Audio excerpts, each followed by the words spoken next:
एक समय की बात है कि भारतवर्ष में एक नृपति राज्य करता था। वह बड़ा ही प्रतापी और दानी था। वह नित्य प्रतिदिन मंदिर में दर्शन करने जाता था। वह ब्राह्मण और गुरु की सेवा किया करता था। उसके दरवाजे से कोई भी निराश होकर नहीं लौटता तथा वह प्रत्येक गुरुवार को व्रत रखता एवं पूजन करता था। हर एक दिन गरीबों की सहायता करता था, परंतु यह सब बातें उसकी रानी को अच्छी नहीं लगती थीं। वह न व्रत करती और न किसी को एकदम तक दान में देती थी तथा राजा से भी ऐसा करने को मना किया करती थी। एक समय की बात है कि राजा शिकार खेलने वन को गए थे। घर पर रानी और दासी थी। उस समय गुरु बृहस्पति देव एक साधु का रूप धारण कर राजा के दरवाजे पर भिक्षा मांगने गए तथा भिक्षा मांगी तो रानी कहने लगी, हे साधु महाराज, मैं इस दान और पुण्य से तंग आ गई हूँ। मेरे से तो घर का ही कार्य समाप्त नहीं होता। इस कार्य के लिए तो मेरे पतिदेव ही बहुत हैं। अब आप इस प्रकार की कृपा करें कि वह सब धन नष्ट हो जाए तथा मैं आराम से रह सकूं। साधु बोले, हे देवी, तुम तो बड़ी विचित्र हो। संतान और धन से कोई दुखी नहीं होता है, इसको सभी चाहते हैं। पापी भी पुत्र की और धन की इच्छा करता है। अगर आपके पास धन अधिक है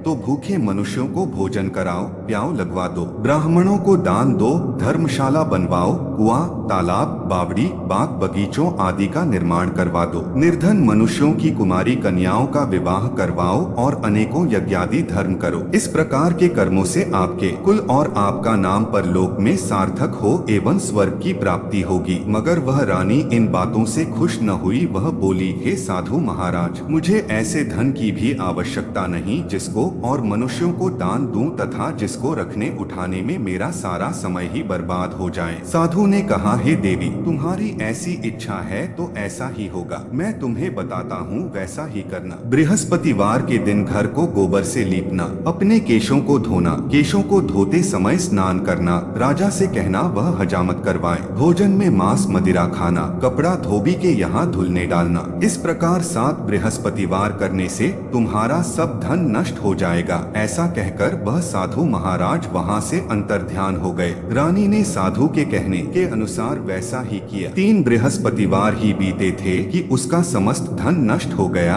और भोजन के लिए दोनों समय तरसने लगे, सांसारिक भोगों से दुखी रहने लगे। तब वह राजा रानी से कहने लगा कि रानी, तुम यहाँ पर रहो, मैं दूसरे देश को जाऊं, क्योंकि यहाँ पर मुझे सभी मनुष्य जानते हैं, इसलिए कोई कार्य भी नहीं कर सकता। देश चोरी परदेश भीख बराबर है। ऐसा कहकर राजा परदेश चला गया। वहाँ जंगल को जाता और लकड़ी काट कर लाता और शहर में बेचता। इस तरह जीवन व्यतीत करने लगा। इधर राजा के घर रानी और दासी दुखी रहने लगी। किसी दिन भोजन मिलता और किसी दिन जल पीकर ही रह जाती। एक समय रानी और दासी को 7 रोज बिना भोजन के व्यतीत हो गए तो रानी ने अपनी दासी से कहा, हे दासी, यहाँ पास ही के नगर में मेरी बहन रहती है। वह बड़ी धनवान है। तू उसके पास जा और वहाँ से 5 सेर बेझर मांग ला, जिससे कुछ समय के लिए गुजर हो जाएगी। इस प्रकार रानी की आज्ञा मानकर दासी उसकी बहन के पास गई और रानी की बहन उस समय पूजन कर रही थी, क्योंकि उस रोज बृहस्पतिवार था।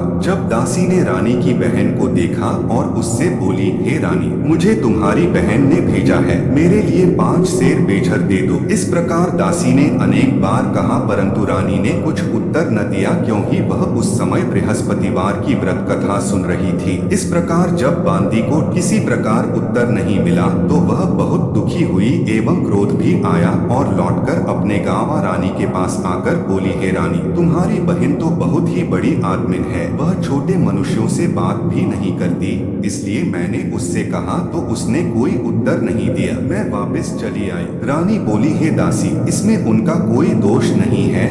जब बुरे दिन आते हैं तब कोई सहारा नहीं देता। अच्छे बुरे का पता आपत्ति में ही आकर लगता है। जो ईश्वर की इच्छा होगी वही होगा। वह सब हमारे भाग्य का दोष है। इधर उस रानी ने देखा कि मेरी बहन की दासी आई थी, परंतु मैं उससे नहीं बोली, इससे वह बहुत दुखी हुई होगी।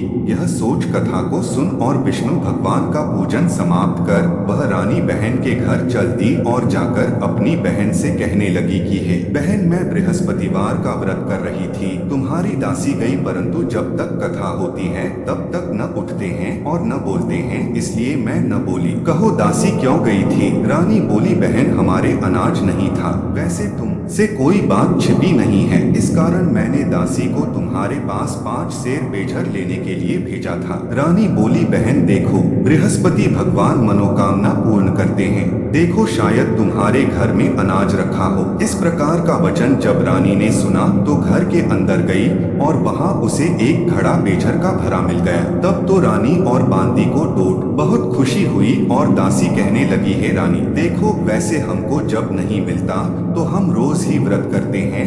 अगर इनसे व्रत की विधि और कथा पूछ ली जाए तो उसे हम भी किया करें। तब उस रानी ने अपनी बहन से पूछा कि हे बहन, बृहस्पतिवार के व्रत की कथा कैसे है तथा यह व्रत कैसे करना चाहिए। रानी की बहन ने कहा, गुरु के व्रत में चने की दाल मुनक्का से विष्णु भगवान का केले की जड़ में पूजन करे तथा दीपक जलाए, पीला भोजन करे तथा कहानी सुने। इस प्रकार व्रत करने से गुरु भगवान प्रसन्न होते हैं, अन्न पुत्र धन देते हैं, मनोकामना पूर्ण करते हैं। इस प्रकार रानी और दासी दोनों ने निश्चय किया कि बृहस्पति भगवान का पूजन जरूर करेंगे। 7 रोज बाद जब बृहस्पतिवार आया तो उन्होंने व्रत रखा। गुड़साल में जाकर चना गुड़ बीन लाई तथा उसकी दाल से केले की जड़ का तथा विष्णु भगवान का पूजन किया। अब भोजन पीला कहाँ से आए? बेचारी बड़ी दुखी हुई, परंतु उन्होंने व्रत किया था, इस कारण गुरु भगवान प्रसन्न थे। 2 थालों में सुंदर पीला भोजन लेकर आए और दासी को देकर बोले, हे दासी, तुम्हारे और रानी के लिए भोजन है,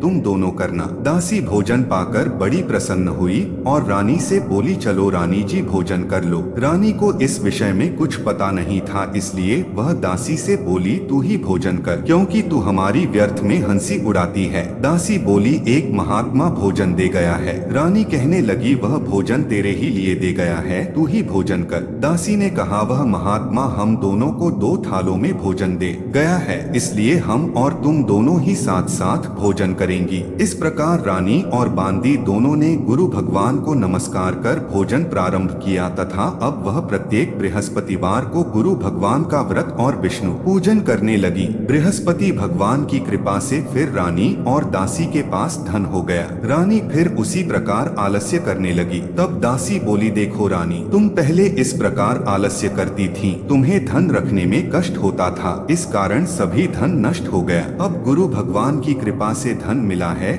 तो फिर तुम्हें आलस्य होता है। बड़ी मुसीबतों के बाद हमने यह धन पाया है, इसलिए हमें दान पुण्य करना चाहिए तथा भूखे मनुष्यों को भोजन कराना चाहिए। प्याऊ लगवाएं, ब्राह्मणों को दान दें, कुआं, तालाब, बावड़ी आदि का निर्माण करो, मंदिर, पाठशाला बनवाकर दान दो, कुंवारी कन्याओं का विवाह करवाओ, धन को शुभ कर्मों में खर्च करो, जिससे तुम्हारे कुल का यश बढ़े तथा स्वर्ग प्राप्त हो और पितृ प्रसन्न हो। तब रानी ने इसी प्रकार कर्म करने प्रारंभ किए तो काफी यश फैलने लगा। एक दिन रानी और दासी विचार करने लगी, न जाने राजा किस प्रकार होंगे, उनकी कोई खोज खबर नहीं। गुरु भगवान से उन्होंने प्रार्थना की और भगवान ने रात्रि में राजा को स्वप्न में कहा, हे राजा, उठ, तेरी रानी तुझको याद करती है, अपने देश को चलो। राजा प्रातःकाल उठा और विचार करने लगा, स्त्री जाति खाने और पहनने की संगिनी होती है, पर भगवान की आज्ञा मानकर वह अपने नगर के लिए चलने को तैयार हुआ। इससे पूर्व राजा परदेश चला गया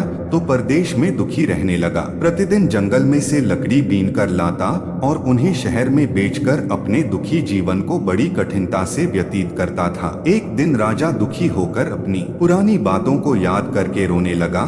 तब उस जंगल में से बृहस्पति देव एक साधु का रूप धारण कर आ गए और राजा के पास आकर बोले, हे लकड़हारे, तुम इस सुनसान जंगल में किस चिंता में बैठे हो, मुझको बतलाओ। यह सुन राजा के नेत्रों में जल भर आया और साधु को वंदना कर बोला, हे प्रभु, आप सब कुछ जानने वाले हो। इतना कह साधु को अपनी संपूर्ण कहानी बतला दी। महात्मा दयालु होते हैं। उससे बोले, हे राजा, तुम्हारी स्त्री ने बृहस्पति देव का अपमान किया था, जिस कारण तुम्हारी यह दशा हुई। अब तुम किसी प्रकार चिंता मत करो, भगवान तुम्हें पहले से अधिक धनवान करेंगे। देखो, तुम्हारी स्त्री ने भी बृहस्पतिवार का व्रत प्रारंभ कर दिया है और तुम मेरा कहना मानकर बृहस्पतिवार को व्रत करके चने की दाल गुड़ जल के लोटे में डालकर केले का पूजन करो, फिर कथा सुनो, भगवान तेरी सब कामनाओं को पूर्ण करेंगे। साधु को प्रसन्न देखकर राजा बोला, हे प्रभु, मुझे लकड़ी बेचकर इतना पैसा नहीं मिलता जिससे भोजन करने के उपरांत कुछ बचा सकूं। मैंने रात्रि में अपनी रानी को व्याकुल देखा है, मेरे पास कुछ भी नहीं, जिससे उसकी खबर तो मंगा सकूं। और फिर कौन सी कहानी कहूँ, यह मुझको कुछ भी मालूम नहीं है। साधु ने कहा, है राजा, तुम किसी बात की चिंता मत करो। बृहस्पतिवार के दिन तुम रोजाना की तरह लकड़ियाँ लेकर शहर को जाओ। तुमको रोज से दुगना धन प्राप्त होगा, जिससे तुम भली प्रकार भोजन कर लोगे तथा बृहस्पति देव की पूजा का सामान भी आ जाएगा। और बृहस्पतिवार की कहानी निम्न प्रकार से है। बृहस्पति देव की कहानी। प्राचीन काल में एक ब्राह्मण था। वह बहुत निर्धन था। उसके कोई भी संतान नहीं थी। उसकी स्त्री बहुत मलिनता के साथ रहती थी। वह स्नान न करती, किसी देवता का पूजन न करती, प्रातःकाल उठते ही सर्वप्रथम भोजन करती, बाद में कोई अन्य कार्य करती थी। इससे ब्राह्मण देवता बड़े दुखी थे। बेचारे बहुत कुछ कहते थे, किंतु उसका कोई परिणाम न निकला।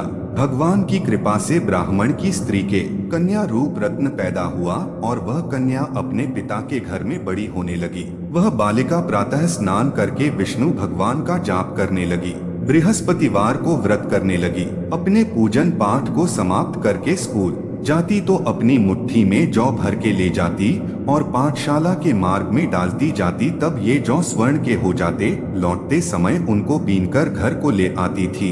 एक दिन वह बालिका सूप में उन सोने के जौ को फटक कर साफ कर रही थी। उसके पिता ने देख लिया और कहा, बेटी, सोने के जौ को फटकने के लिए सोने का सूप होना चाहिए। दूसरे दिन बृहस्पतिवार था। इस कन्या ने व्रत रखा और बृहस्पति देव से प्रार्थना करके कहा, हे प्रभु, मैंने आपकी पूजा सच्चे मन से की हो तो मेरे लिए सोने का सूप दे दो। बृहस्पति देव ने उसकी प्रार्थना स्वीकार कर ली। रोजाना की तरह वह कन्या जौ फैलाती हुई जाने लगी।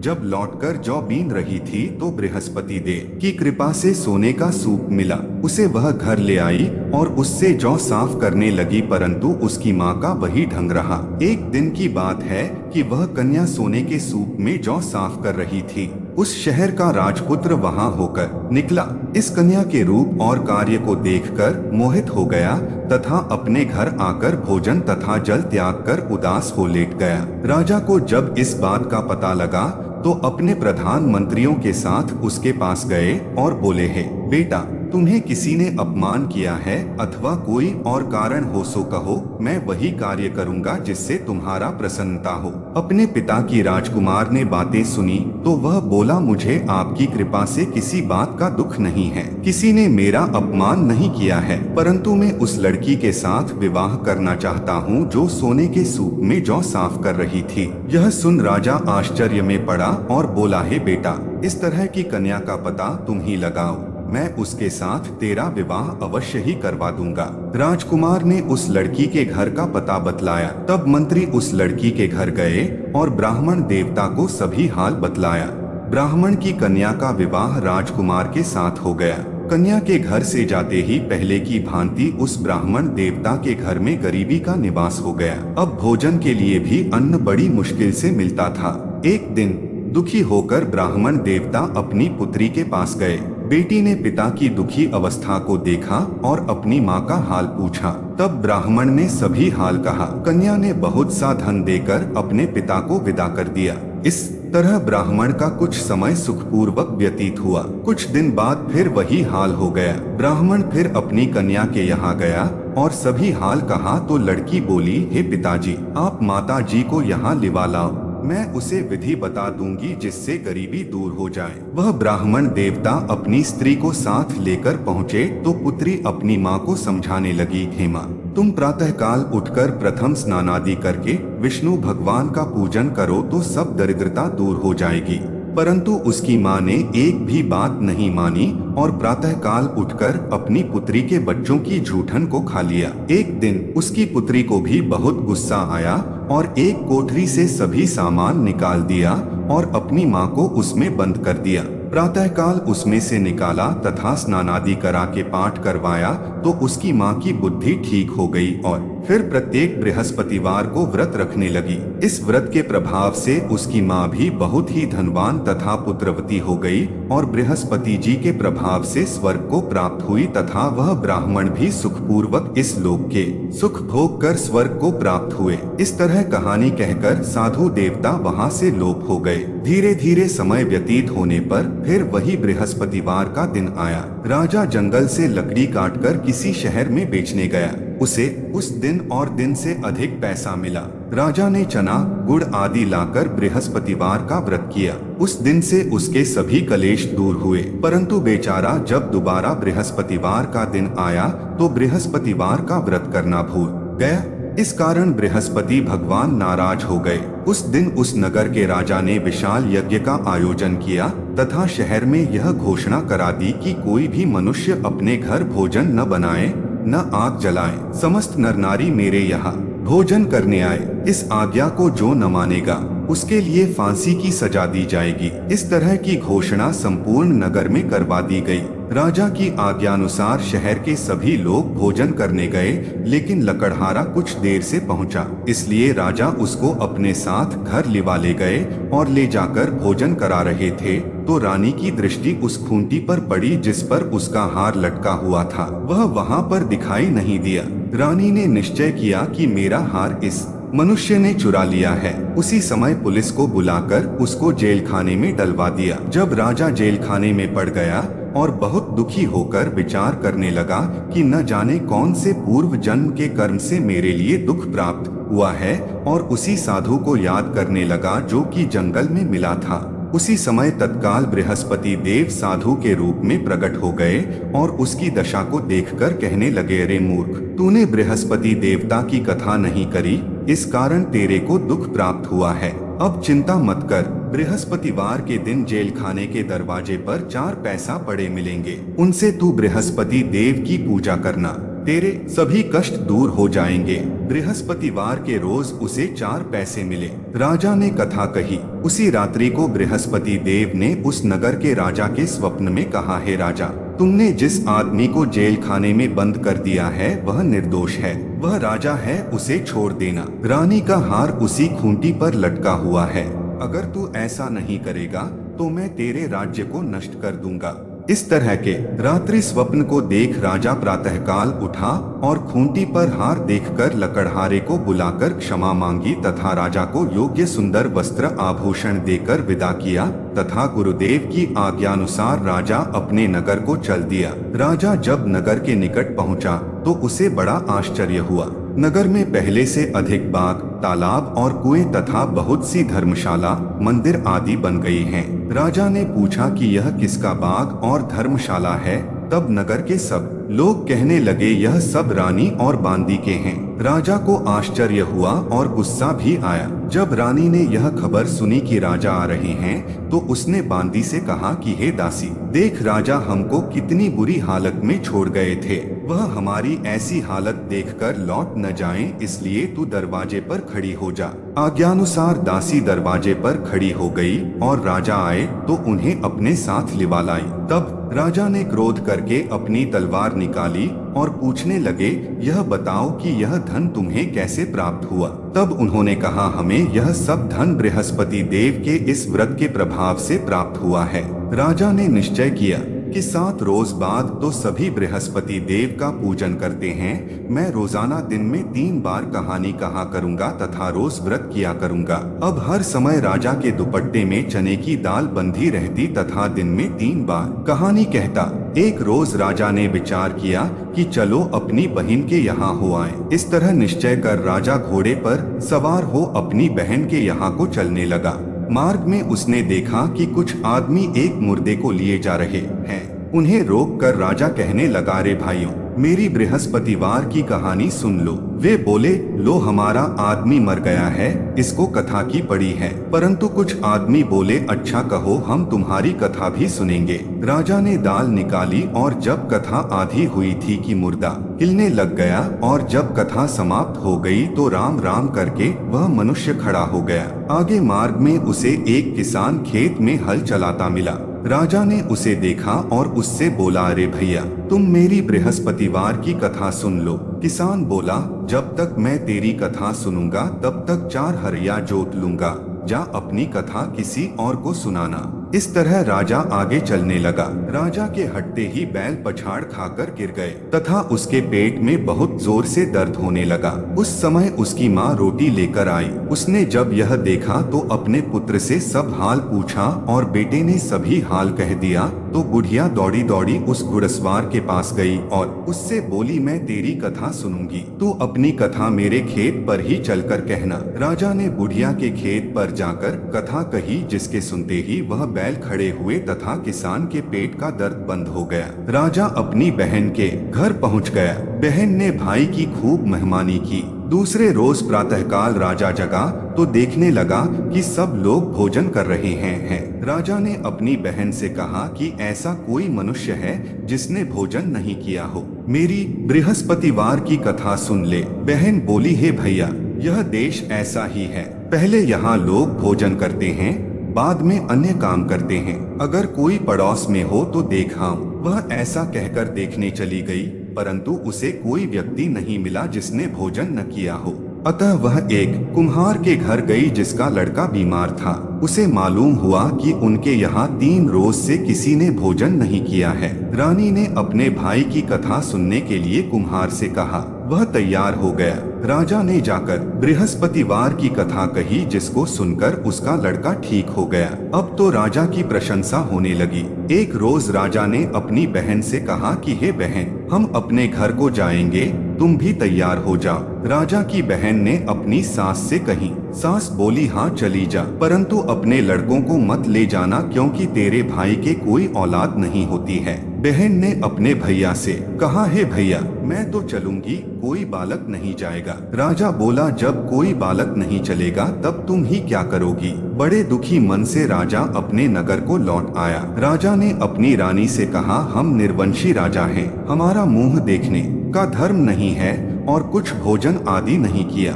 रानी बोली, हे प्रभु, बृहस्पति देव ने हमें सब कुछ दिया है, हमें औलाद भी अवश्य देंगे।